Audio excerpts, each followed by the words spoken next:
عمر مبارک کا حیات طیبہ کا 12واں سال جی، 12ویں سال کے اندر رسول اللہ صلی اللہ علیہ وسلم کے کفیل کون ہیں؟ آپ کے چچا عبد مناف یعنی ابو طالب جو ہیں وہ آپ کے کفیل ہیں۔ پھر آپ صلی اللہ علیہ وسلم نے جب عمر مبارک کا 12واں سال ہوا تو چچا جان جو ہے یہ ملک شام میں جا رہے ہیں تجارت کے سلسلے میں، تو رسول اللہ صلی اللہ علیہ وسلم کا ارادہ بنا تو رسول اللہ صلی اللہ علیہ وسلم بھی ساتھ چل پڑے شام کی طرف۔ بصرا کے مقام پر جس وقت پہنچے نا تو رحمت کائنات صلی اللہ علیہ وسلم ایک جگہ پر بیٹھے تو اس محلے کے اندر، اس جگہ کے اندر ایک بہت بڑا گرجا تھا، اور اس گرجے کا جو پادری تھا اس کا نام جرجیس بھی لکھا ہے، بحیرہ بھی اس کو کہتے ہیں، یہ کبھی بھی باہر نہیں آتا تھا۔ جس وقت رسول اللہ صلی اللہ علیہ وسلم ایک جگہ پر بیٹھے ہیں، قافلہ ان کا بیٹھا ہے، یہ بندہ جو ہے راہب اپنے گرجے سے نکل کر رسول اللہ صلی اللہ علیہ وسلم کے پاس آیا۔ عمر مبارک کتنی ہے؟ 12 سال ہے۔ تو جس وقت یہ آیا ہے اور اس نے آ کر پوچھا ہے اس کا کفیل کون ہے، چچا جان نے بتایا میں کفیل ہوں۔ اس کے والد کدھر ہیں؟ کہا یہ یتیم ہے۔ فرمایا بالکل اسے ایسا ہی ہونا چاہیے، اور سنو یہ بچہ عام بچہ نہیں ہے۔ کیوں؟ جس وقت آپ کا قافلہ اتر رہا تھا نا پہاڑی سے، تو میں اپنی آنکھوں سے دیکھ رہا تھا کہ پتھر اور درخت جو ہیں وہ اس کو جھک جھک کر سلام کر رہے تھے، اور یہ پتھر اور یہ درخت اللہ کے نبی کے سوا کسی اور کو جھک کر سلام نہیں کرتے۔ اور دوسری بات جو میں نے دیکھی وہ یہ دیکھی کہ ایک بادل کا سایہ جو ہے وہ ہمیشہ اس کے اوپر تھا، اور وہ برابر اس کو سایہ کر رہا تھا، باقی قافلے پر دھوپ اور اس بچے کے اوپر جو ہے وہ سایہ تھا، اور یہ بھی نشانی ہے کہ یہ بچہ عام بچہ نہیں، آنے والے وقت کے اندر یہ اللہ کا نبی بنے گا۔ اب میری آپ سے یہ گزارش ہے، اور آپ کہنے لگا ابو طالب کو کہنے لگا کہ میری گزارش یہ ہے کہ اس بچے کو واپس بھیج دیں، آگے نہ لے جائیں، مجھے ڈر اور خطرہ ہے کہ یہودی جو ہیں اس کے در پہ ہوں گے، ایسا نہ ہو کہ خدا نخواستہ یہودی اس کو قتل کر دیں۔ چنانچہ چچا جان نے وہیں سے بصرا سے واپس بھیج دیا، اور رسول اللہ صلی اللہ علیہ وسلم جو ہے واپس پھر مکہ میں تشریف لے آئے۔ جی کل حیات طیبہ کتنی ہے؟ نبوت سے پہلے والی زندگی 40 سال، نبوت سے بعد والی زندگی 23 سال، مکی زندگی کتنی؟ 40 سال نبوت سے، ٹھیک ہو گئی ہے بات، 40 سال نبوت سے پہلے والی، اور پھر اس کے بعد مزید آپ نبوت ملنے کے 13 سال بعد پھر مکہ میں ہی رہے، تو 40 جمع 13 کتنے ہو گئے؟ 53 سال، اور مدنی زندگی 10 سال، تو یہ 53 اور 10 یہ 63 سال ہو گئی۔ یہ آپ حضرات کے سامنے ہے۔ پیدائش مبارکہ جو ہے واقعہ فیل سے 55 یا 50 دن قبل ہوئی۔ واقعہ شق صدر، وہ جو سینہ مبارک چاک کر کے آپریشن کیا گیا 4 سال کی عمر مبارک میں۔ اور آج آ جائیں ادھر سے حیات طیبہ کا 6واں سال جی، یہاں سے آج صلی اللہ علیہ وسلم کی عمر مبارک جو ہے وہ 6 سال ہو گئی، تو آپ کی اماں جان حضرت آمنہ وہ آپ کو لے کر اپنے میکے یعنی رسول اللہ صلی اللہ علیہ وسلم کے ننہال میں یثرب کی طرف گئیں۔ یثرب یہ وہی جو مدینہ النبی صلی اللہ علیہ وسلم کا پرانا سال ہے، پرانا نام ہے، تو یثرب چلی گئیں آپ۔ وہاں تقریباً اماں جان نے 1 مہینہ کے قریب قیام کیا۔ 1 مہینے کے بعد جب اماں جان واپس آنے لگیں تو آپ کے ساتھ ایمن بھی تھیں، رسول اللہ صلی اللہ علیہ وسلم بھی تھے۔ واپسی پہ جب آپ آئیں تو رستے میں ایک مقام ابوا ہے، مقام ابوا پر آپ آ کر بیمار ہوئیں، اور وہ بیماری اس قدر بڑھی، اللہ اکبر، کہ بالکل آپ جو ہے حالت سفر کے اندر ہیں، پاس کوئی بستی بھی نہیں ہے، کسی ڈاکٹر کا بھی اہتمام نہیں ہے۔ اسی حالت کے اندر آپ اپنے خالق حقیقی سے جا ملیں، انا للہ و انا الیہ راجعون۔ اب 6 سال آپ کی عمر مبارک ہے، اور اس عمر مبارک کے اندر اللہ اکبر یہ حالت ہوئی کہ بالکل حالت مسافرت کے اندر، جہاں کوئی آبادی بھی نہیں ہے، رشتہ دار بھی نہیں ہے، 6 سال کی آپ کی عمر مبارک ہے، اور آپ صلی اللہ علیہ وسلم اس وقت امی امی کہہ کے رو رہے ہیں، اور اماں جان نے وفات سے پہلے رسول اللہ صلی اللہ علیہ وسلم کو ام ایمن کے حوالے کیا۔ فرمایا ام ایمن، محسوس ایسے ہو رہا ہے کہ اب جان بر نہیں ہو سکوں گی، تو میرے اس بیٹے کا خیال رکھنا۔ تو اسی حالت میں اماں جان کی وفات ہو گئی، اور آپ صلی اللہ علیہ وسلم کو زندگی، ابتدائی زندگی میں، بالکل بچپنے کی زندگی میں ایک انتہائی اہم دھچکا لگا، لیکن جس کا سرپرست جو ہے وہ خود اللہ ہو، تو اللہ رب العزت پھر صبر اللہ نے دیا، اور اللہ رب العزت ڈھارس خود ہی دیتے رہے۔ یہ ام ایمن جو تھیں ساتھ، آج تک کتنے سبق پڑھے؟ 4 سبق ہم پڑھ چکے ہیں۔ ام ایمن کا کہیں پیچھے تذکرہ ہوا یاد ہے؟ جی ہو چکا ہے۔ یہ آپ کے ذہن پر زور دینے کے لیے کوئی نہ کوئی بات جو ہے یہ پوچھنا پڑتی ہے کہ والد سے ترکہ میں اور وراثت میں یہ ام ایمن جو ہے یہ رسول اللہ صلی اللہ علیہ وسلم کو ملی تھی، ابا جان سے ترکے میں یہ ملی تھی، اور یہ نسلاً حبشیہ تھیں، اور ان کا پہلے ایک حبشی شوہر کے ساتھ نکاح ہوا، پھر جو ہے ان کے ایک بیٹا بھی پیدا ہوا، پھر وہ حبشی شوہر جو ہیں ان کی وفات ہو گئی، تو رحمت کائنات صلی اللہ علیہ وسلم نے فرمایا ہے کوئی بندہ جو اس جنتی عورت کے ساتھ نکاح کرے، ہے کوئی بندہ جو اس جنتی عورت کے ساتھ نکاح کرے۔ جنتی عورت کسے کہا جا رہا ہے؟ ام ایمن کو کہا جا رہا ہے۔ تو حضرت زید رضی اللہ تعالیٰ عنہ، حضرت زید ابن حارثہ رضی اللہ تعالیٰ عنہ، انہوں نے کہا یا رسول اللہ صلی اللہ علیہ وسلم میں نکاح کروں گا، اور ان کا نکاح دوسرا نکاح حضرت ام ایمن کا دوسرا نکاح تھا، اور حضرت زید کا پہلا نکاح تھا۔ تو یہ نکاح ہوا، اور انہی کے بطن سے حضرت اسامہ بن زید رضی اللہ تعالی عنہ، جو حب النبی کے نام سے مشہور ہیں، رسول اللہ صلی اللہ علیہ وسلم کے محبوب ہیں، تو انہی کے بطن سے پیدا ہوئے۔ حضرت ام ایمن جو ہے نا یہ بڑا عرصہ زندہ رہی۔ رسول اللہ صلی اللہ علیہ وسلم نے جب ہجرت کی ہے تو ام ایمن ہجرت کر کے مدینہ طیبہ پہنچ گئی ہیں۔ رسول اللہ صلی اللہ علیہ وسلم نے پھر ایک گھر جو ہے ان کے لیے بنایا، اور آپ صلی اللہ علیہ وسلم وقتاً فوقتاً ان کی زیارت کے لیے جایا کرتے تھے۔ پھر رسول اللہ صلی اللہ علیہ وسلم کی وفات کے بعد ایک دن حضرت سیدنا صدیق اکبر رضی اللہ تعالیٰ عنہ نے حضرت فاروق اعظم سے کہا کہ عمر بھائی، رسول اللہ صلی اللہ علیہ وسلم ام ایمن کی زیارت کے لیے کبھی کبھار جایا کرتے تھے، چلیں آج ہم بھی وہ سنت پوری کریں اور ہم بھی ان کی زیارت کے لیے چلیں۔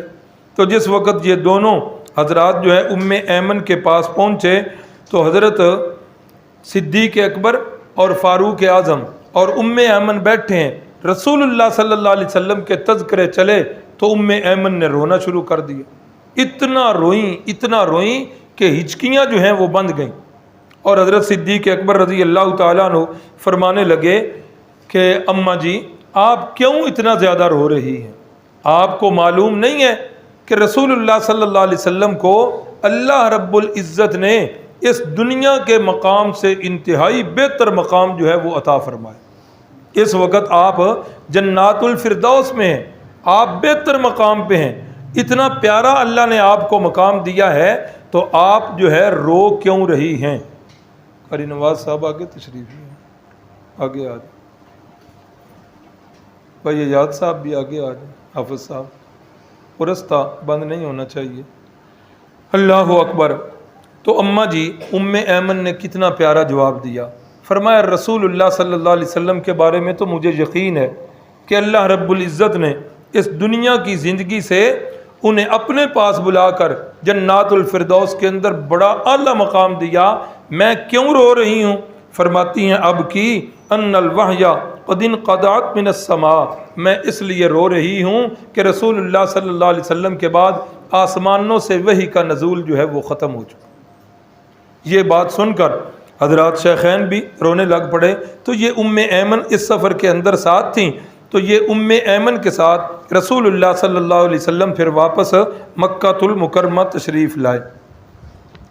جب آپ صلی اللہ علیہ وسلم کی حیات طیبہ کا 8واں سال شروع ہوا، تو اس 8ویں سال کے اندر 6 سال کے بعد جب والدہ ماجدہ کی وفات ہو گئی تو آپ دادا جان کی کفالت میں آ گئے، دادا جان کے پاس رہے ہیں۔ اور جناب خواجہ عبد المطلب جو ہیں، ان کے 10 بیٹے تھے اور 6 ان کی بیٹیاں تھیں۔ تو جب دادا جان کی کفالت میں رہے تو ایک دفعہ ایسا ہوا کہ رسول اللہ صلی اللہ علیہ وسلم کی آنکھیں مبارک جو ہیں یہ خراب ہو گئی، آشوب چشم یا کوئی اور عارضہ پیش آیا، تو جناب خواجہ عبد المطلب پریشان ہوئے۔ پھر کسی نے بتایا کہ عکاظ کے مقام پر جہاں میلہ لگتا ہے نا، وہاں پر ایک بہت بڑا راہب جو ہے وہ موجود ہے، اور اس کے پاس لے جائیں اور رسول اللہ صلی اللہ علیہ وسلم کو اس سے جا کر دم کروا لیں۔ دادا جان جو ہیں وہ چلے، عکاظ ذرا تھوڑا سا دور ہے، ایسے وقت میں چلے جب وہاں پہنچے عکاظ کے اس بازار میں یا اس جگہ پر، تو شام ہو چکی تھی اور وہ راہب جو ہے وہ اندر گھر کے چلا گیا تھا۔ لوگوں سے پوچھا تو لوگوں نے بتایا کہ یہ راہب صاحب جو ہیں یہ شام کے بعد گھر سے نہیں نکل، جو مرضی کر لیں یہ گھر سے نہیں نکل۔ دستک دی، اندر سے کوئی آواز نہ آئی، نہ وہ نکلے۔ ممکن ہے اللہ کی عبادت میں مصروف ہو جاتے ہوں گے۔ پھر اچانک جو کیا ہوا، یہ سامنے ہی کھڑے ہیں دروازے کے، اچانک جو ہے یہ زلزلہ آیا۔ جو ہی زلزلہ آیا تو راہب صاحب جو ہیں یہ جلدی جلدی اندر سے نکلے، اور سامنے دادا جان اور پوتا جان سامنے کھڑے ہوئے۔ اللہ اکبر۔ تو جس وقت یہ اندر سے نکلے تو راہب نے دیکھتے ہی رسول اللہ صلی اللہ علیہ وسلم کو پہچان لیا۔ عمر مبارک کتنی ہے؟ 7-8 سال کے قریب پہنچے ہیں۔ تو راہب نے جو ہے پہچان لیا، اور پہچانتے ہی اس نے پوچھا یہ بچہ آپ کا کیا لگتا ہے؟ خواجہ عبد المطلب نے جواب دیا یہ بچہ میرا پوتا لگتا ہے۔ اس نے کہا ہماری کتابوں کے مطابق واقعی یہ آپ کا پوتا ہونا چاہیے اور اسے یتیم ہی ہونا چاہیے، یہ نبی آخر الزمان ہے، اور ہماری کتابوں میں جو نشانیاں لکھی ہیں حلیہ مبارک کی وہ بھی پوری کی پوری پائی جا رہی ہیں۔ اور دوسری بات، انہی نشانیوں میں ایک نشانی یہ ہے کہ جس وقت وہ پیدا ہوں گے تو وہ یتیمی کی حالت میں پیدا ہوں گے۔ اگر آپ کہتے کہ یہ میرا بیٹا ہے تو پھر مجھے اپنے علم پر شک پڑ جاتا، جب آپ نے کہا کہ یہ میرا پوتا ہے تو اب وہ ساری نشانیاں جو ہیں یہ پائی گئی ہیں۔ کہا کہ اچھا اس کی جو ہے نا آنکھیں خراب ہیں، میں آپ کے پاس دم کرنے کے لیے آیا ہوں۔ تو وہ راہب ہنس پڑے اور کہنے لگے واہ بابا جی واہ، آپ جو ہے آپ حکیم کو مریض کے پاس لے کر آئے ہیں، مریض کو حکیم کے پاس نہیں لائے، آپ حکیم کو مریض کے پاس لے کے آئے ہیں۔ یہ حکیم ہے، میں تو خود مریض ہوں۔ اچھا بابا جی ٹھیک ہے، یہ بات تو ہو گئی، اب کریں کیا؟ فرمایا اس کا منہ جو ہے یہ مخزن شفا ہے، اس کا منہ مبارک جو ہے یہ شفا کا خزانہ ہے، انہی کے منہ مبارک سے لعاب دہن یعنی تھوک مبارک نکالو اور اس بچے کی آنکھوں پہ لگاؤ۔ پھر ایسا کیا گیا تو آپ صلی اللہ علیہ وسلم کی آنکھیں مبارک بالکل ٹھیک ہو گئی۔ تو یہ دادا جی کی کفالت کے اندر یہ واقعہ جو ہے یہ پیش آیا۔ جس وقت واپس چلنے لگے تو اس راہب نے کہا کہ دھیان سے میری بات سنو، اس بچے کو یہودیوں سے بچا کے رکھنا، اس بچے کو یہودیوں سے بچا کے رکھنا۔ کیوں؟ اس لیے کہ یہودی جو ہیں وہ اس کے درپے ہوں گے اور ممکن ہے کہ اس کے قتل کے منصوبے بھی بنائیں۔ اللہ اکبر۔ وہ جو دل کے اندر حسد تھا نا، حسد من عند انفسہم، حسد کس بات کا تھا کہ نبوت ہمارے اندر رہنی تھی، یہ بنو اسماعیل کے اندر کیوں چلی گئی؟ اسی حسد سے لے کر اماں جان حضرت حلیمہ سعدیہ کے پاس جب آپ تھے 4 سال کی عمر مبارک تک وہیں رہے نا، تو ان دنوں کے اندر بھی ایک یہودی جو ہے ادھر سے گزرا، اس نے جب رسول اللہ صلی اللہ علیہ وسلم کو دیکھا، اس نے پوچھا یہ بچہ کس کا ہے؟ اماں جان حضرت حلیمہ نے فرمایا یہ میرا بیٹا ہے۔ کہا اس کا باپ کون ہے؟ کہا کہ میرا خامد اس کا باپ ہے۔ کہنے لگا اچھا چلو پھر ٹھیک ہے، میں سمجھا کہ یہ یتیم بچہ ہے۔ ممکن ہے، سیرت نگار لکھتے ہیں ممکن ہے اس کا بھی ارادہ قتل کا ہو، اس لیے کہ اس نے بھی پہچان لیا۔ اتنی تکلیف ہے یہود کو خود رسول اللہ صلی اللہ علیہ وسلم کی ذات گرامی سے، اور پھر وہ تکلیف آپ کی ذات گرامی تک بس نہیں ہوئی، آج 1400 سال بیت چکے ہیں، وہ تکلیف ابھی تک چل رہی ہے۔ آج اسرائیل یہودی وہ آج مسلمانوں پر اور امت محمدیہ پر کیا سلوک کر رہا، وہ جو بچوں کی تنظیم میں، وہ انسانی حقوق کی تنظیم میں، وہ اقوام متحدہ، وہ ساری آج کدھر گئی؟ وہ ادھر ایک ملالہ پر ایک گولی لگی تھی تو کیا تماشے بن گئے تھے پوری دنیا میں، آج وہاں بچے امت محمدیہ کے ذبح ہو رہے ہیں۔ آج وہ بیچارے جو بچ گئے ہیں، کٹے پھٹے ان کے جسم ہیں، اعضاء ان کے پورے نہیں ہیں، پانی کی ایک ایک بوند کو ترس رہے ہیں، نہ اقوام متحدہ کو یاد آ رہے ہیں، نہ وہ انسانی حقوق کی تنظیموں کو یاد آ رہے ہیں۔ تو راہب بھی فرمانے لگے، کہنے لگے کہ اس کو یہود سے بچا کے رکھنا، یہود اس کے شاید قتل تک کے درپے ہو جائیں گے۔ بہرحال جس وقت عمر مبارک جو ہے وہ 8 سال ہوئی تو دادا جان کی بھی وفات ہو گئی، اور رحمت کائنات صلی اللہ علیہ وسلم کو پھر ایک مرتبہ جو ہے دچکا لگا۔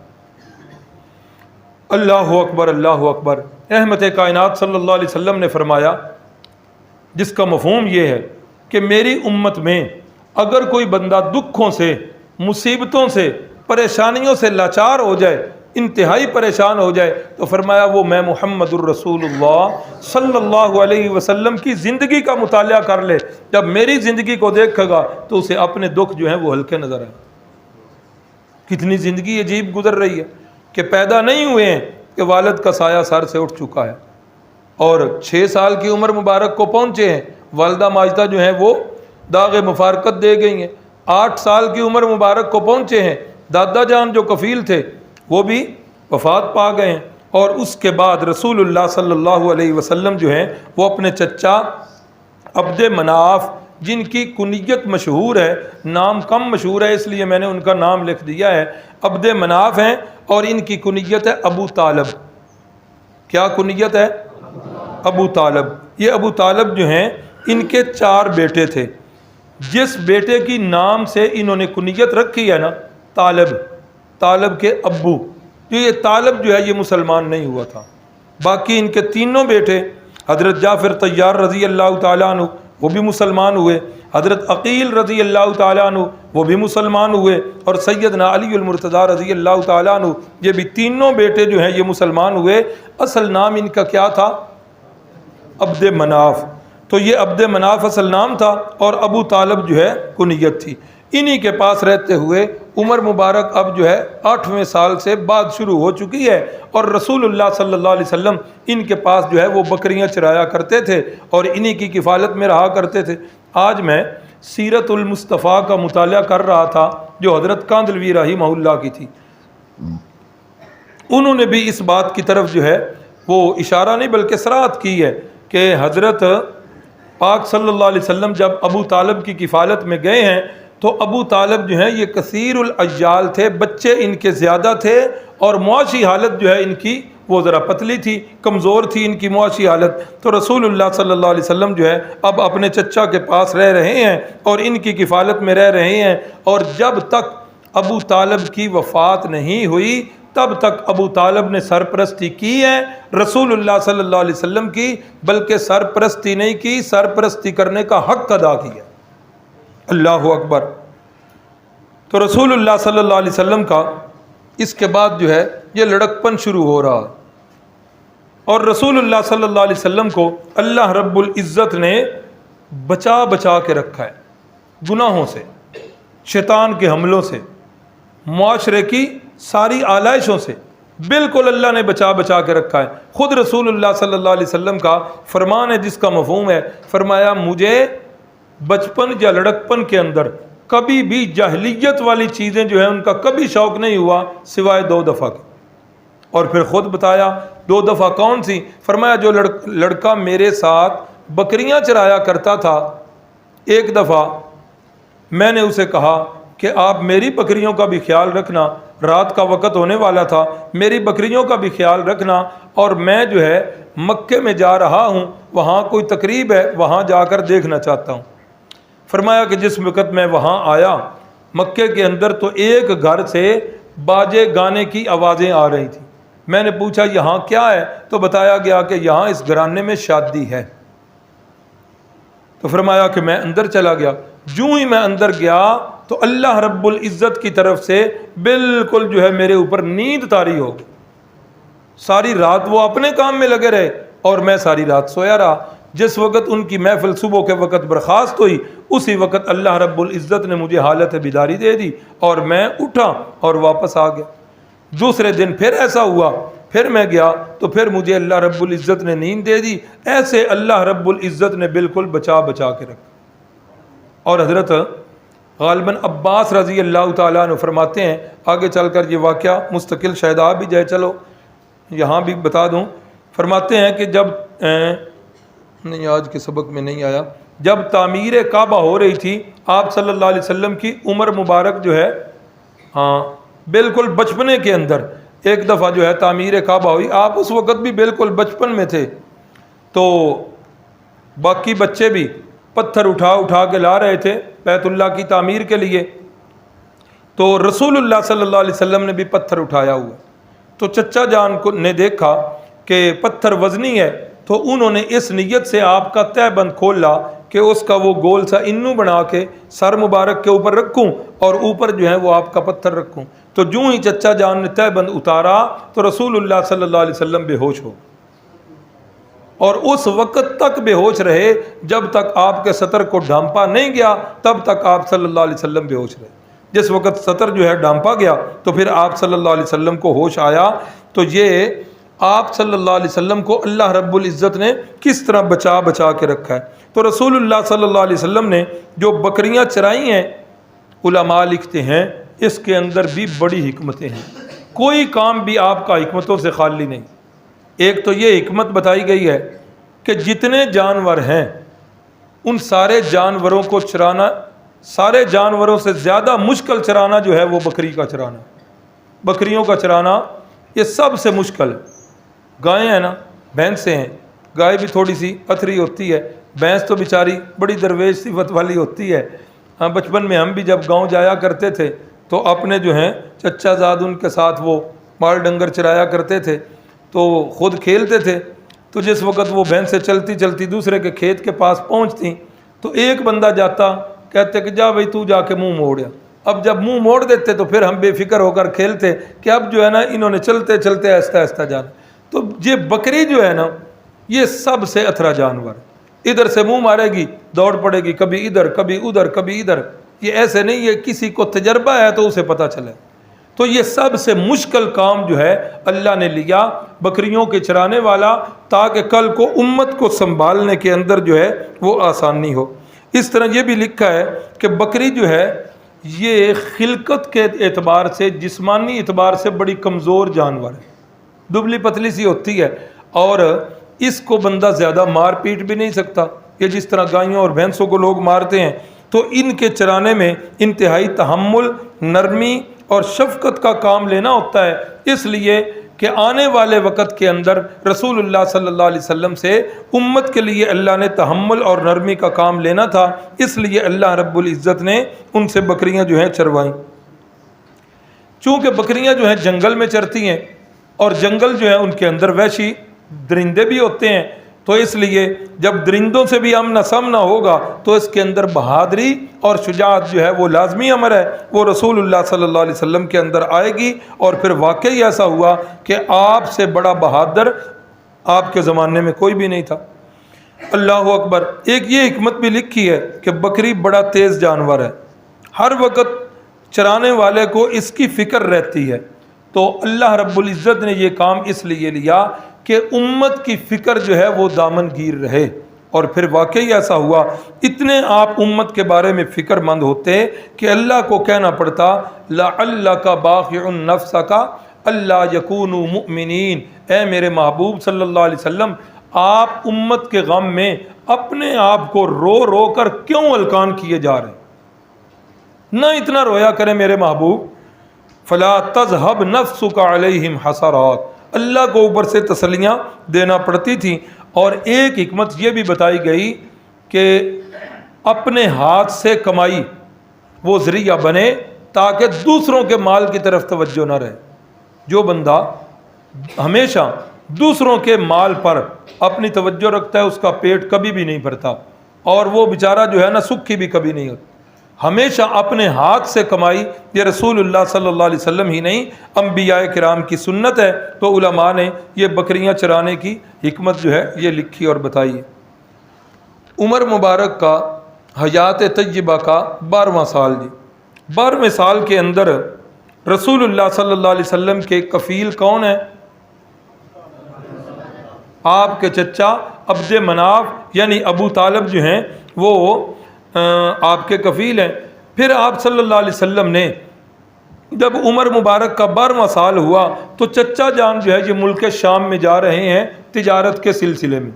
تو رسول اللہ صلی اللہ علیہ وسلم کا ارادہ بنا تو رسول اللہ صلی اللہ علیہ وسلم بھی ساتھ چل پڑے شام کی طرف. بصرا کے مقام پر جس وقت پہنچے نا تو رحمت کائنات صلی اللہ علیہ وسلم ایک جگہ پر بیٹھے تو اس محلے کے اندر اس جگہ کے اندر ایک بہت بڑا گرجا تھا, اور اس گرجے کا جو پادری تھا اس کا نام جرجیس بھی لکھا ہے, بحیرہ بھی اس کو کہتے ہیں. یہ کبھی بھی باہر نہیں آتا تھا. جس وقت رسول اللہ صلی اللہ علیہ وسلم ایک جگہ پر بیٹھے ہیں, قافلہ ان کا بیٹھا ہے, یہ بندہ جو ہے راہب اپنے گرجے سے نکل کر رسول اللہ صلی اللہ علیہ وسلم کے پاس آیا. عمر مبارک کتنی ہے؟ 12 سال ہے. تو جس وقت یہ آیا ہے اور اس نے آ کر پوچھا ہے اس کا کفیل کون ہے, چچا جان نے بتایا میں کفیل. اس کے والد کدھر ہیں؟ کہا یہ یتیم ہے. فرمایا بالکل اسے ایسا ہی ہونا چاہیے, اور سنو یہ بچہ عام بچہ نہیں ہے. کیوں؟ جس وقت آپ کا قافلہ اتر رہا تھا نا پہاڑی سے تو میں اپنی آنکھوں سے دیکھ رہا تھا کہ پتھر اور درخت جو ہیں وہ اس کو جھک جھک کر سلام کر رہے تھے, اور یہ پتھر اور یہ درخت اللہ کے نبی کے سوا کسی اور کو جھک کر سلام نہیں کرتے. اور دوسری بات جو میں نے دیکھی وہ یہ دیکھی کہ ایک بادل کا سایہ جو ہے وہ ہمیشہ اس کے اوپر تھا اور وہ برابر اس کو سایہ کر رہا تھا.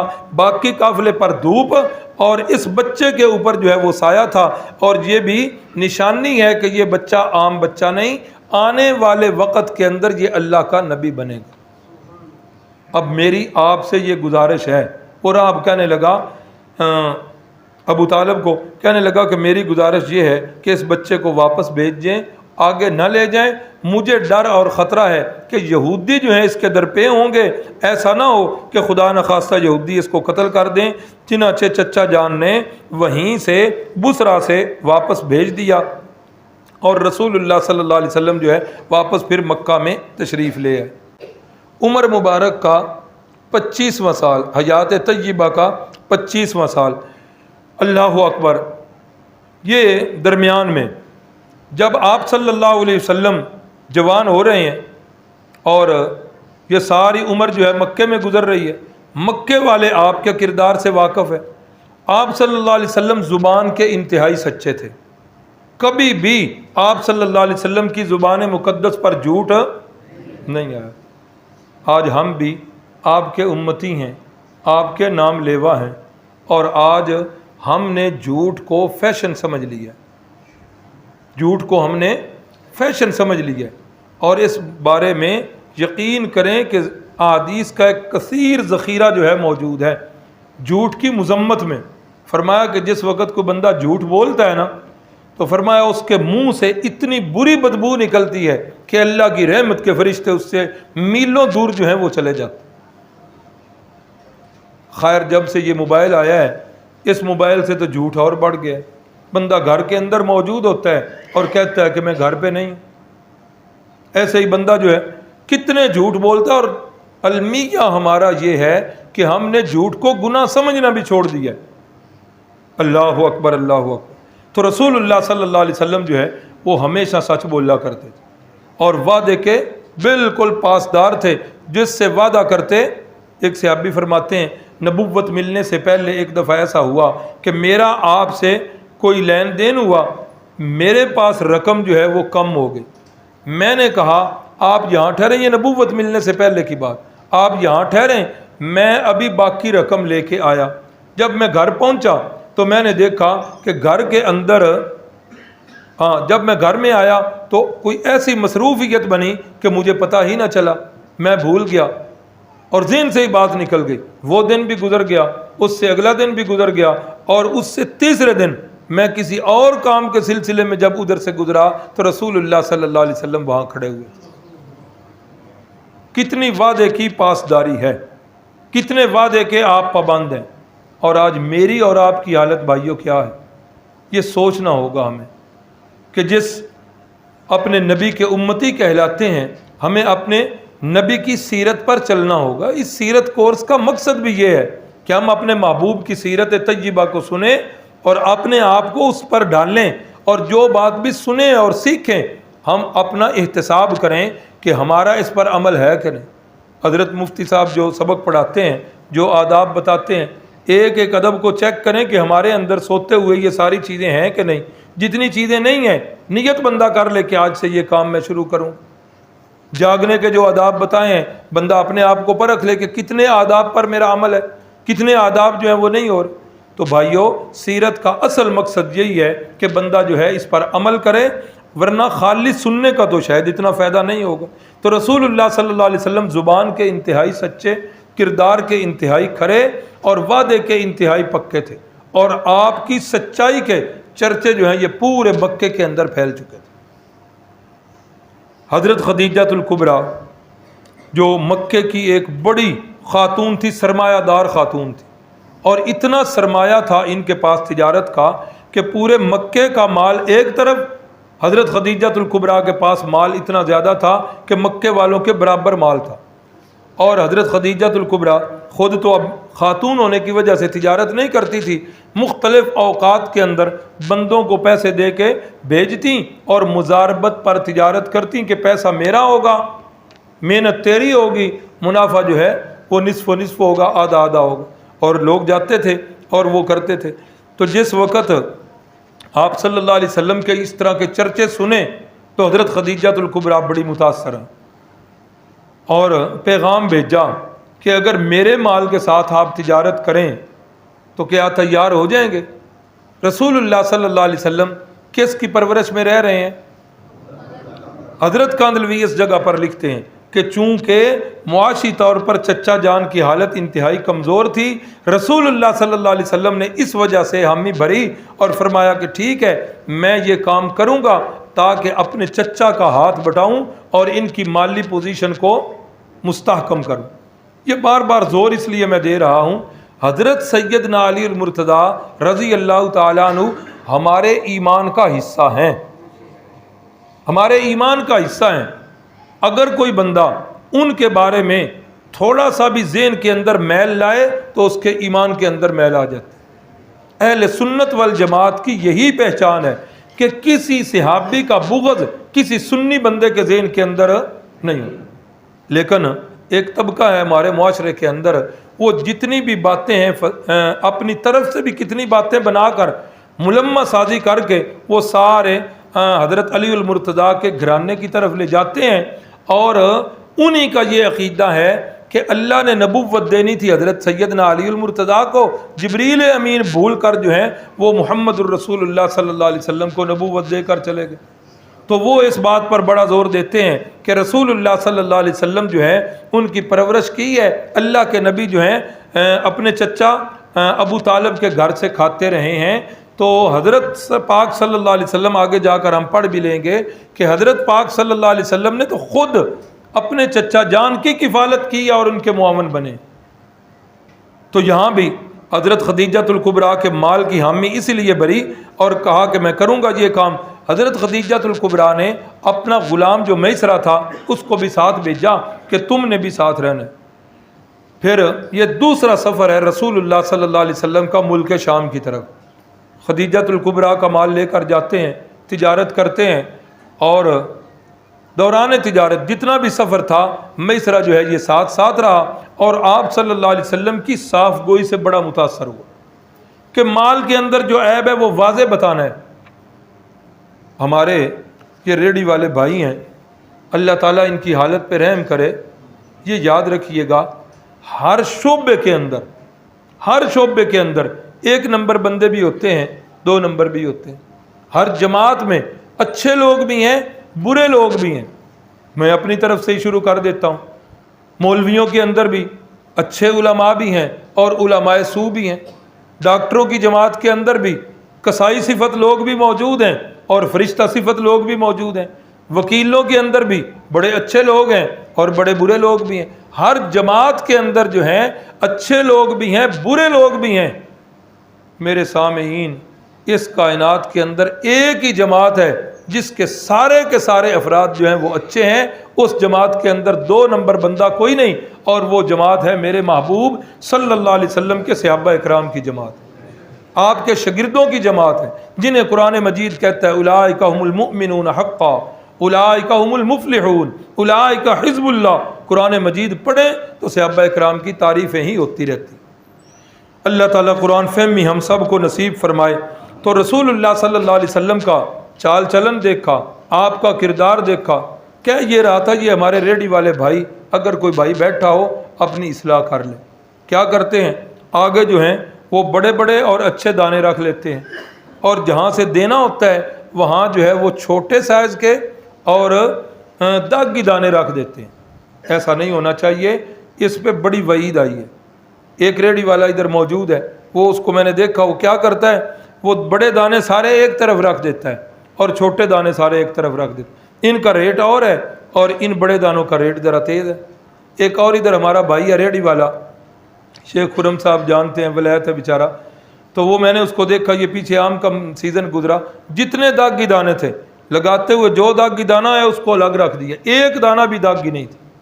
تو میں نے کہا اچھے لوگ بھی ہیں، برے لوگ بھی ہیں، تو ایسا نہیں ہونا چاہیے۔ تو رسول اللہ صلی اللہ علیہ وسلم نے بھی تجارت کے جو اصول بتائے ہیں، ان اصولوں کو بندہ مد نظر رکھ کے تجارت کرے نا۔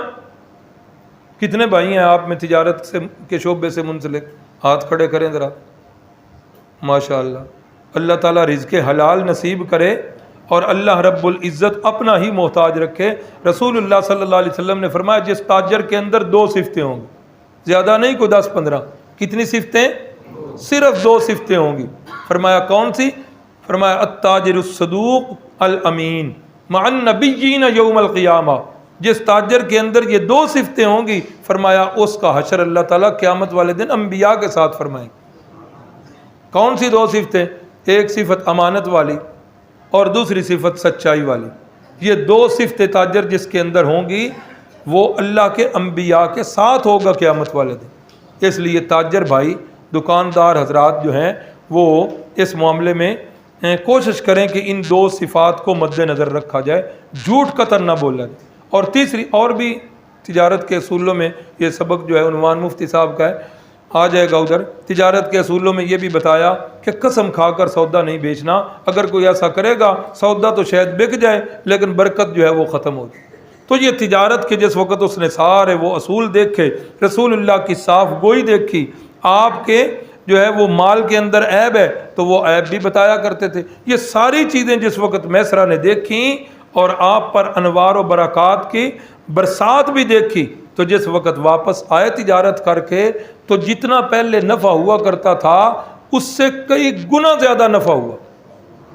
تو پھر جس وقت حضرت خدیجۃ الکبریٰ نے اپنے میسرہ غلام سے سنی نا آپ کی صفات، تو حضرت خدیجۃ الکبریٰ جو ہیں ان کے ذہن کے اندر آیا کہ میری طرف جو اتنے بڑے بڑے رشتے آ رہے ہیں، میرا تو ارادہ ہی نہیں تھا شادی کرنے کا، لیکن یہ جو آدمی ہے یہ کوئی معمولی آدمی نہیں، معمولی شخصیت نہیں ہے۔ ام المومنین حضرت خدیجۃ الکبریٰ کا ارادہ بن گیا اور انہوں نے پھر رسول اللہ صلی اللہ علیہ وسلم کے ساتھ نکاح کیا۔ رسول اللہ صلی اللہ علیہ وسلم کا یہ پہلا نکاح ہے اور عمر مبارک کتنی ہے؟ 25 سال آپ کی عمر مبارک ہے، اور ام المومنین حضرت خدیجۃ الکبریٰ کی عمر مبارک کتنی ہے؟ 40 سال عمر مبارک ہے۔ اور آپ صلی اللہ علیہ وسلم کا یہ نکاح جو ہے یہ ابو طالب نے پڑھایا ہے۔ کس نے پڑھایا ہے؟ ابو طالب نے، عبد مناف نے پڑھایا ہے۔ اللہ اکبر۔ نکاح جو ہے نا یہ یاد رکھیں، نکاح کے اندر اصل چیز کیا ہے؟ ایجاب و قبول کرنا. لڑکا کہے کہ مجھے یہ لڑکی منظور ہے اور لڑکی کہے مجھے یہ لڑکا منظور ہے، گواہ موجود ہوں، گواہوں کی موجودگی کے اندر حکمار کی تعیین کی جائے، نکاح ہو جاتا ہے. یہ خطبہ پڑھنا یہ تو سنت ہے، صرف کیا ہے؟ تو کلمے سننا. ہاں ایک نکاح پڑھانے گیا تو وہ دولہا صاحب میرے کان میں کہتے ہیں کہ بات یہ ہے کہ مجھے نہ 5واں اور 6واں کلمہ نہیں آتا، تو آپ مہربانی کر کے مجھ سے سارے کلمے نہ سنیں. تو یہ کلمے سننا نہ فرض ہے، نہ واجب ہے، نہ سنت ہے. تو یہ تو یا تو برکت کے لیے سنا جاتا ہے یا اس لیے سنا جاتا ہے کہ شاید اس سے پہلے والی زندگی میں زبان سے کوئی ایسا کلمہ نکل گیا ہے جو اللہ کو پسند نہ ہو اور بندے کا نام کسی اور لسٹ میں ہو، تو تجدید ایمان کے لیے یہ کلمہ سنا جاتا ہے، ورنہ نکاح کی صحت کے لیے ضروری نہیں. تو جو اس وقت حق مار رکھا گیا، رسول اللہ صلی اللہ علیہ وسلم کا جو نکاح ہوا اماں جان خدیجہ الکبریٰ سے، تو حق مار 20 اونٹ رکھے گئے. ہاں کرو ارادہ اپنے بیٹے کا، کون اتنے حق مار پہ نکاح کرے گا؟ ہاں اللہ اکبر. اللہ یقین کریں بڑا ہی دکھ لگتا ہے جب نکاح پڑھانے کے لیے کہیں جائیں نا، تو کہیں سے آواز آتی ہے جی 32 روپیے شرعی حق مار رکھ لو. ایک جگہ سے آواز آئی جی 500 روپیہ شرعی حق مار رکھ لو. میں نے کہا ہم نے بھی 8-10 سال شریعت پڑھی ہے، کسی حدیث کی کتاب کے اندر یہ 500 روپے والا ہم نے تو کہیں بھی نہیں پڑھا. ایک جگہ پر غصہ لگا، میں نے کہا یار کہہ رہے ہو شرعی حق مار، باقی سارے کام شرعی کیے ہیں آپ نے، باقی سارے شیطانی کام ہوئے ہیں، اور یہاں حق مار کی باری آئی ہے، بہانہ صرف شرعی حق مار کا. اور یہ شرعی حق مار نہیں ہے 20 اونٹ. ایک اونٹ کی کتنی قیمت ہوتی ہے جی؟ 2 لاکھ چلو کر لو، کمزور سے کمزور اونٹ 2 لاکھ، تو 20 اونٹوں کی کل قیمت کتنی بن جائے گی؟ نہیں کنجوسی کرنی چاہیے یار، نہیں کنجوسی کرنی چاہیے. یہ تب پتہ چلے گا جب بندے کے اپنے بھائی کا، اپنے بیٹے کا نکاح ہو، اس وقت بندہ جو ہے نا اس طرح کا کام کرے. بھائی قاسم صاحب کی بیٹی، اللہ سب بیٹیوں کو اپنے گھروں میں سکون والی زندگیاں دے. تو جب اس کا نکاح ہوا تو میں ہی نکاح پڑھنے لگا، تو وہ ہمارے تایا زاد بھائی ہیں، تو کہنے لگے حق مار. میں نے کہا جی لڑکے کی حیثیت کے مطابق رکھیں. تو مجھے کہنے لگے کہ لڑکے کی حیثیت کتنی ہے؟ میں نے کہا جی آپ کو پتہ ہے؟ کہنے لگے نہیں آپ کا بھی تو بھتیجا ہے، آپ جانتے ہو. میں نے کہا میرے خیال کے مطابق 50,000 روپیہ بنتا ہے. انہوں نے کہا نہیں 50 نہیں 1 لاکھ لکھو بھی اور یہ پکڑو بھی. ایسے ہونا چاہیے بندے کو. کیوں یار یہ جس بچے کو ہم عزت بنا کر گھر میں لے کر جا رہے ہیں، کیوں اس کے ساتھ ایسا سلوک ہوتا ہے؟ کنجروں پر، مراسیوں پر، ڈوموں پر، بھنڈوں پر ہم لٹا رہے ہیں، باجے گاجے والوں کو دے رہے ہیں، کتنے غیر شرعی کام ہم کر رہے ہیں. شادی کے موقع پر تو صرف 2 خرچ ہیں، تیسرا خرچ ہے ہی کوئی نہیں. ساری ہماری ہندوانہ رسمیں ہیں، ایک خرچ ہے حق مار کا اور دوسرا خرچ ہے دعوت ولیمہ کا، تیسرا خرچ ہے ہی کوئی نہیں. اور لڑکی والوں پر تو اسلام نے کوئی خرچ ہی نہیں رکھا. یہ جو کچھ معاشرے میں ہو رہا ہے یہ ساری ہندوانہ رسمیں ہو رہی. تو رسول اللہ صلی اللہ علیہ وسلم کا نکاح ہوا تو 20 اونٹ جو ہے یہ حق مار رکھا گیا. تو یہ پہلا نکاح تھا رسول اللہ صلی اللہ علیہ وسلم کا. اور رسول اللہ صلی اللہ علیہ وسلم کو حضرت خدیجہ الکبریٰ کے ساتھ بڑی محبت ہوئی. حضرت خدیجہ الکبریٰ کا یہ تیسرا نکاح تھا. اور سب سے پہلے حضرت قاسم جو ہیں یہ پیدا ہوئے پہلے بیٹے، اور انہی کے نام سے رسول اللہ صلی اللہ علیہ وسلم کی کنیت ہے ابو القاسم. آپ کی کنیت کیا ہے؟ ابو القاسم. نام ہے محمد. کوئی بندہ کنیت رکھنا چاہے اپنے بیٹے کا نام قاسم رکھے اور اپنی کنیت ابو القاسم رکھے، ٹھیک. کوئی اپنے بیٹے کا نام محمد رکھے، ٹھیک ہے. لیکن حدیث میں ان دونوں چیزوں کو اکٹھا کرنے سے منع کیا گیا. فرمایا کہ جس بندے نے کنیت ابو القاسم رکھنی ہے وہ محمد نام نہیں رکھے، اور جس نے محمد نام رکھنا ہے وہ کنیت ابو القاسم نہ رکھے. اتنی احتیاط جو ہے وہ. تو حضرت قاسم رضی اللہ تعالیٰ عنہ پیدا ہوئے. یہ ابھی پاؤں پر چلنا شروع ہی ہوئے تھے کہ ان کی وفات ہو گئی. دوسرے بیٹے جو آپ سے پیدا ہوئے وہ حضرت عبداللہ تھے، اور انہی کا لقب طیب بھی ہے اور طاہر بھی ہے. تو بڑی بیٹی جو ہیں حضرت قاسم صاحب کے بعد جو پیدا ہوئیں وہ حضرت زینب رضی اللہ تعالی عنہا ہیں، تو ان کا نکاح جو ہے حضرت خدیجہ الکبریٰ کے بھانجے لگتے تھے ابو العاص، اور حضرت زینب کے کیا لگے؟ بڑا مشکل سوال تو نہیں پوچھ لیے جی؟ حضرت خدیجہ کے بھانجے لگے تو حضرت زینب کے کیا لگے؟ خالہ زاد، اپنی خالہ زاد کے ساتھ ان کا نکاح ہوا ابو العاص سے، یہ بعد میں یہ بھی مسلمان ہو گئے تھے۔ اس کے بعد دوسری بیٹی ہیں حضرت رقیہ، اور تیسری بیٹی ہیں حضرت ام کلثوم۔ ان کے پہلے جو ہیں وہ نکاح ہوئے تھے ابو لہب کے بیٹے عتبہ اور عتیبہ سے، پھر انہوں نے ظالموں نے ان کو طلاقیں دے دی۔ بعد میں رسول اللہ صلی اللہ علیہ وسلم نے اپنی بیٹی حضرت رقیہ کا نکاح حضرت سیدنا عثمان غنی کے ساتھ کر دیا۔ جس وقت حضرت رقیہ کی وفات ہو گئی تو پھر رسول اللہ صلی اللہ علیہ وسلم نے اپنی دوسری بیٹی ام کلثوم کا نکاح بھی حضرت عثمان غنی کے ساتھ کر دی۔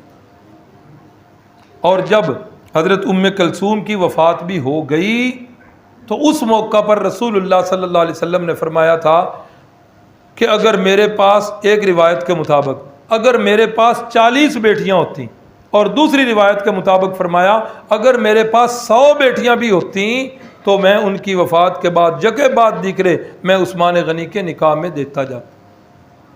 اللہ اکبر۔ تو یہ حضرت عثمان غنی کی خصوصیت، جتنے انبیاء پیچھے آئے کسی نبی کی 2 بیٹیاں کسی ایک شخص کے گھر میں نہیں تھی، ان کے عقد میں نہیں تھی، واحد شخصیت ہیں سیدنا عثمان غنی رضی اللہ تعالیٰ عنہ۔ پچھلی امتوں میں اور اس امت میں بھی یہ ان کی خصوصیت ہے کہ ایک نبی کی 2 بیٹیاں ملی ہیں۔ آج لوگ اپنی زبانیں دراز کرتے ہیں بنو امیہ کے خلاف۔ یہ ایک بات کلیے کے طور پر یاد رکھ لیں، صحابہ ہمارے ایمان کا حصہ ہیں، صحابہ معیار حق ہے۔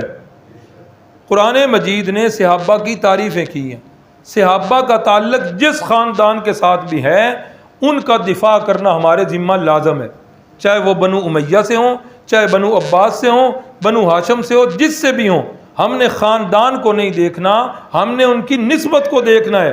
ہر صحابی کا دفاع کرنا ہمارے ذمہ لازم ہے۔ اس کے بعد جو ہیں صحابہ کے بعد، چاہے وہ بنو عباس ہوں، بنو امیہ ہوں، کوئی بھی ہوں، کوئی جو مرضی کہے، ہمارا اس سے کوئی غرض نہیں ہے۔ لیکن لوگ جو ہیں بعض ایسے ہیں جو معاشرے میں بنو امیہ کا نام لے لے کر کہتے ہیں انہوں نے ایسے کیا، انہوں نے ایسے کیا۔ آپ یہ حضرت عثمان غنی یہ بنو امیہ میں سے ہیں۔ بنو ہاشم کو رسول اللہ صلی اللہ علیہ وسلم نے ایک بیٹی دی ہے حضرت فاطمہ، اور بنو امیہ کو کتنی بیٹیاں دی ہیں؟ 2 بیٹیاں دی۔ حضرت امیر معاویہ بھی بنو امیہ میں سے۔ اللہ اکبر۔ تو چوتھی بیٹی جو ہیں حضرت فاطمہ الزہرا رضی اللہ تعالی عنہا، تو ان کی شادی جو ہے، ان کا نکاح سیدنا علی المرتضیٰ رضی اللہ تعالی عنہ سے ہوا۔ رسول اللہ صلی اللہ علیہ وسلم نے فرمایا، لوگو میں نے اپنے جتنے نکاح کیے ہیں کوئی نکاح بھی میں نے اپنی مرضی سے نہیں کیا، بلکہ کس کی مرضی سے کیا ہے؟ جتنے نکاح بھی میں نے کیے ہیں۔ اور فرمایا میں نے اپنی بیٹیوں کے جتنے نکاح بھی، جتنی بیٹیاں تھیں ان سب کے نکاح بھی کس کی مرضی سے کیے ہیں؟ اللہ کی مرضی سے کیے ہیں۔ 2 بیٹیاں حضرت عثمان کے عقد میں گئی ہیں تو وہ بھی کس کی مرضی سے؟ اللہ کی مرضی۔ حضرت فاطمہ الزہرا سیدنا علی المرتضیٰ کے حصے میں آئی ہیں تو وہ بھی کس کی مرضی سے؟ رسول اللہ صلی اللہ علیہ وسلم کو ان سے بڑا پیار تھا، پہلی محبت وہ آپ بھی سمجھتے ہیں۔ اور میاں بیوی میں جتنا پیار ہوتا ہے شیطان کو سب سے زیادہ تکلیف ہوتی ہے۔ اماں جان حضرت عائشہ صدیقہ رضی اللہ تعالی عنہا ایک موقع پر فرمانے لگیں کہ میری جتنی بھی شوقیں تھیں نا، مجھے کسی پر جو ہے نا کچھ بھی نہیں ہے۔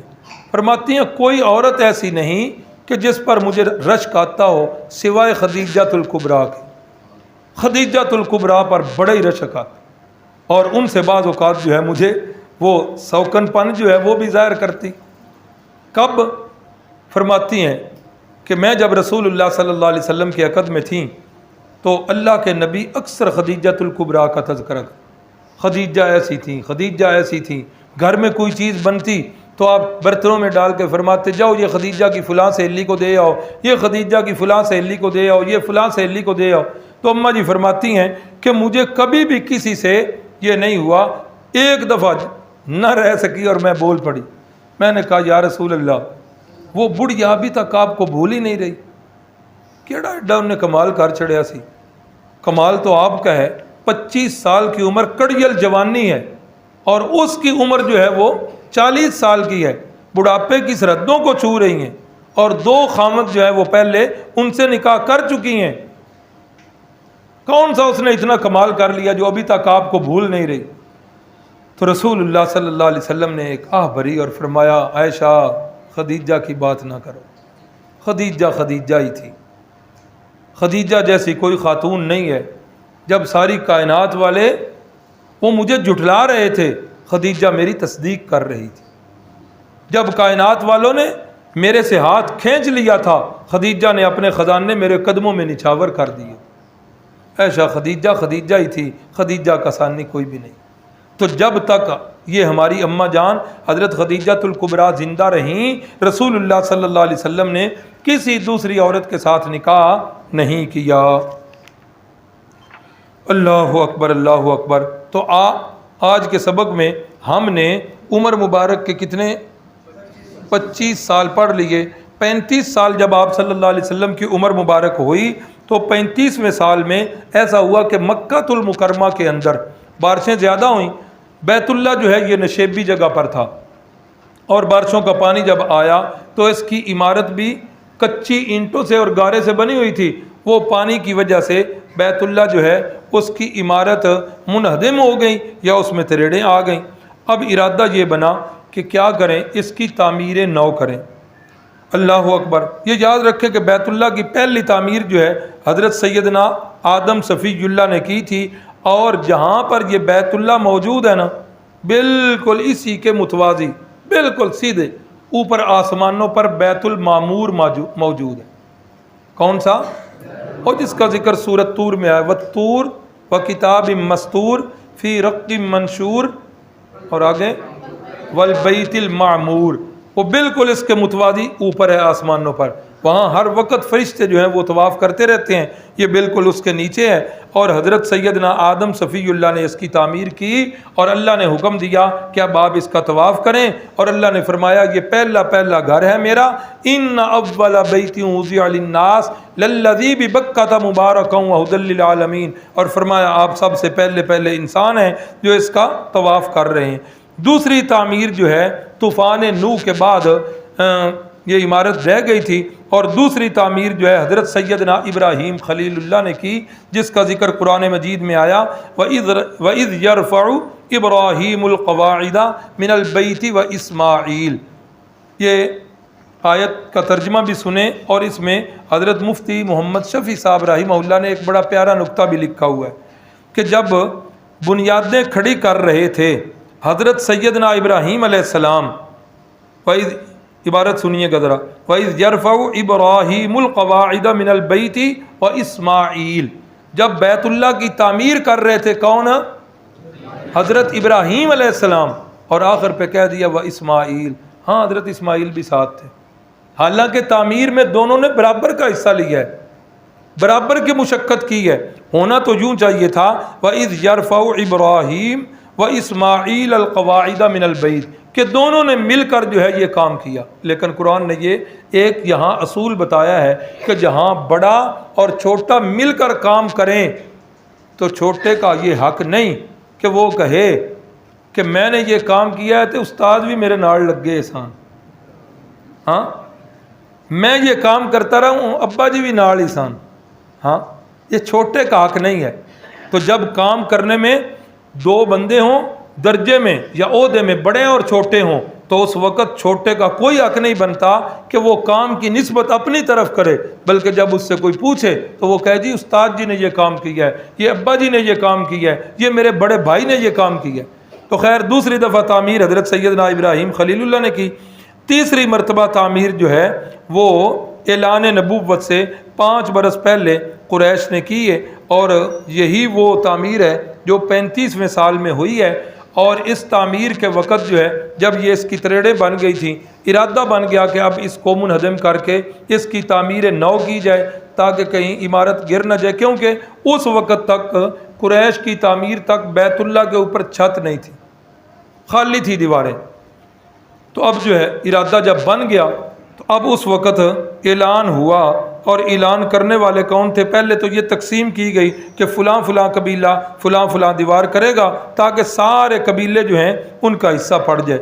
تو پھر آپ صلی اللہ علیہ وسلم کے ماموں جان جو ہیں ابو وہب، ان کا نام لکھا ہوا ہے، انہوں نے اعلان کیا کہ اللہ کے گھر کی تعمیر کرنے لگے ہیں، اس گھر کی تعمیر کے اندر حلال کا پیسہ دینا ہے، حرام کی کمائی نہ ہو، زنا کا پیسہ نہ ہو، رنڈی کی کمائی نہ ہو، سود کا، رشوت کا 1 روپیہ بھی نہ ہو، خالصتاً حلال کمائی سے جو ہے کیا کرنا ہے؟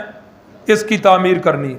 لوگوں نے چندہ دیا، اب وہ چندہ اکٹھا ہوا، تو چندہ اکٹھا ہوا تو وہ تھوڑا تھا، بیت اللہ کی تعمیر اس سے نہیں ہو سکتی۔ یوں سمجھ لیں، جنہوں نے دیکھا ہے انہوں نے تو دیکھا ہے، جنہوں نے نہیں دیکھا اللہ سب کو دکھائے۔ مستطیل شکل کا تھا، تو اب جب چندہ اکٹھا ہوا تو اتنا نہیں تھا کہ سارا تعمیر ہو جاتا، پھر اتنے حصے کو تعمیر کیا گیا، اور یہاں وہ ڈی شکل کی جو ہے ایک وہ بنا دی گئی جس کا نام حتیم ہے، تو یہ بیت اللہ کا حصہ ہے۔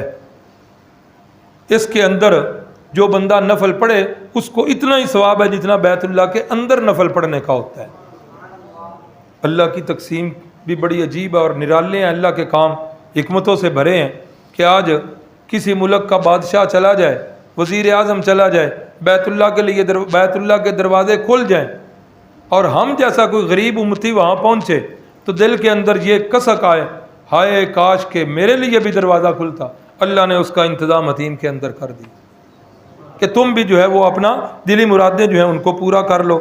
تو یہ اعلان ہوا تو تعمیر شروع کرنے لگے، تو اس وقت اب سارے پریشان ہیں کہ اس کو گرائیں تو کیسے گرائیں۔ پھر ایک آدمی جو ہے وہ آگے بڑھا، تو اس نے ولید بن مغیرہ اس کا نام لکھا ہے، اس نے رکن یمانی اور حجر اسود کے درمیانی جو دیوار ہے نا، اس کو کئی کی 1-2 ضربیں لگائیں، اور ساتھ یہ دعا کی، اللہم لا نرید الا الخیر، اے اللہ ہمارا ارادہ خیر کا ہے، کوئی اس کی اہانت اور توہین کرنا مقصد نہیں، ہم اس کی تعمیر چاہتے ہیں۔ وہ 2-3 ضربیں لگا کر کچھ اینٹیں وہ جو ہے نا گرا کے تو وہ پیچھے ہو گیا۔ اب سارے لوگ جو ہیں پھر بھی پیچھے ہیں، اور طے یہ ہوا مشورہ کہ آج رات اسی طرح کر لیتے، اگر ولید بن مغیرہ کو کچھ ہو گیا تو پھر اسی طرح ہی رہے گا، ہم کچھ نہیں کریں گے۔ صبح جب ہوئی تو ولید بن مغیرہ بالکل ٹھیک ہے، اب ان لوگوں کا حوصلہ جو ہے بڑھ گیا، کہنے لگے کہ خیر ہے، امید ہے کہ اللہ اس پر راضی ہوں گے۔ پھر سارے قبیلے آئے اور انہوں نے دیواروں کو گرایا اور بیت اللہ کی تعمیر کی، اور اس تعمیر کے اندر پیسے تھوڑے ہونے کی وجہ سے یہ حتیم والی جگہ جو ہے یہ بچ گئی۔ ساتھیوں کو یاد ہوگا ہم نے بھی جب اس کی تعمیر کی ہے مسجد میں کی، تو اس وقت ہم نے بھی یہ بار فلیکس لگائی تھی کہ مسجد جو ہے یہ بن رہی ہے، صرف حلال کمائی والے حضرات جو ہیں وہ پیسے یہاں دیں۔ بڑے بڑے لطیفے بھی پیش آئے، بہرحال اللہ رب العزت نے حلال کمائی سے یہ اس کی تعمیر کروا دی۔ تو یہ تیسری دفعہ اس کی تعمیر ہوئی۔ اچھا، جب قریش تعمیر کر رہے تھے تو اس وقت خبر آئی کہ جدے کے اندر ایک بحری جہاز جو ہے وہ ٹکرایا ہے اور وہ جہاز تباہ ہو گیا ہے۔ تو یہاں سے کچھ بندے گئے اور انہوں نے جا کر اس جہاز کے تختے حاصل کیے، اس لیے کہ بیت اللہ کو اب تعمیر کر کے اس کے اوپر چھت بھی ہم ڈال لیں گے۔ اللہ اکبر۔ تو جس وقت یہ ساری تعمیر اس کی مکمل ہو گئی تو اب معاملہ رک گیا کہ اب وہ حجر اسود کو جو نکر پہ نصب کرنا ہے کون کرے۔ بنو ہاشم کہنے لگے یہ تو ہم کریں گے، دوسرے قبیلے نہیں ہم کریں گے۔ قریب تھا کہ لڑائی ہو جاتی، تلواریں نکل آئیں، بڑی خون ریزی ہونے والی تھی، اور وہ قومی جنگجو تھی، چھوٹی چھوٹی بات پہ لڑتے تھے۔ یہاں بھی قریب تھا کہ لڑائی ہو جاتی اور قتل و غارت شروع ہوتی۔ کسی بوڑھے کے ذہن میں آیا، اس نے کہا یار سکون سے گھروں میں چلے جاؤ، کل صبح جو سب سے پہلے بندہ آئے گا جو فیصلہ وہ کرے گا ہمیں اس کا فیصلہ منظور ہوگا۔ سارے گھروں میں چلے گئے۔ صبح جس وقت ہوئی تو سب سے پہلے رحمت کائنات صلی اللہ علیہ وسلم تشریف لائے۔ جب لوگوں نے دیکھا کہ یہ بندہ، تو سارے کہنے لگے کہ یہ اس بندے کی تحکیم پر، اس کے فیصلے پر تو ہم سارے راضی ہیں، یہ تو امین آ گئے ہیں، صادق آ گئے ہیں۔ پھر رحمت کائنات صلی اللہ علیہ وسلم نے ایک چادر منگوائی، اور چادر منگوا کے حجر اسود کو اس چادر کے اندر اپنے دست مبارک سے رکھا، اور فرمایا جتنے قبیلے ہیں سب کے سردار ادھر آ جائیں۔ سارے سرداروں سے کہا چادر پکڑو تاکہ سب کا حصہ پڑ جائے۔ جب چادر یہاں قریب لائی گئی تو اپنے دست مبارک سے آپ نے حجر اسود کی تنصیب کر دی، اور امت جو ہے ایک بہت بڑے خون ریزی والے کام سے وہ رک گئی۔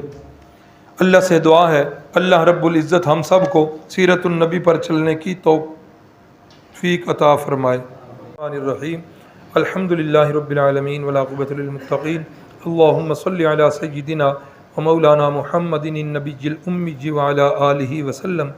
اے میرے مالک تیری رضا کے لیے بیٹھے، ہمارا یہ بیٹھنا قبول فرما لیجئے۔